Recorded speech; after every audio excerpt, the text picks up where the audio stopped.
நம்ம தென்காசி இளஞ்சி பாரத் மாண்டிச்சேரி ஸ்கூலுக்கு பக்கத்தில் தென்றல் நகரில் ஒரு 3.25 சென்ட் லேண்ட் ஏரியாவில் 1450 சென்டில் 3 பெட்ரூம் மால் கிச்சன் கார் பார்க்கிங்கோட ஒரு சூப்பரான வீடு, புது வீடு சேல்ஸுக்கு வந்திருக்கு.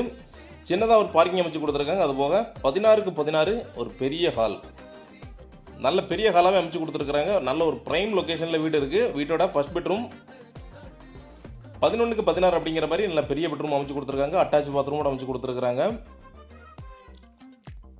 தென்றல் நகர் ஒரு டிடிசிபி சைட்டு. வீட்டோட செகண்ட் பெட்ரூம் 11க்கு 11 அப்படிங்கிற மாதிரி இதுவும் நல்ல பெரிய பெட்ரூமாகவே அட்டாச் பாத்ரூமோட அமைச்சு கொடுத்துருக்குறாங்க. வீட்டோட கிச்சன் பார்த்தீங்கன்னா 8க்கு 16 அப்படிங்கிற மாதிரி டைனிங் ஏரியாவோட அமைச்சு கொடுத்துருக்குறாங்க. வீடு சூப்பராக இருக்குது, நல்ல லொக்கேஷனில் இருக்குது. வீட்டோட பேக் சைடும் பார்த்தீங்கன்னா உங்களுக்கு ஒரு பாத்ரூம் வச்சு கொடுத்துருக்காங்க. அது போக கொஞ்சம் காலி இடம் கொடுத்துருக்காங்க. வீடு ஒரு மெயினான லொக்கேஷனில் இருக்குது. ரேட்டு 76 லட்ச ரூபா கேட்குறாங்க. நெகோஷியபிள் தான், பேசிக்கலாம். தேவைப்படுறவங்க கான்டாக்ட் பண்ணுங்க. அப்படி நம்ம சேனலுக்கு சப்போர்ட் பண்ணுங்க. தேங்க்யூ.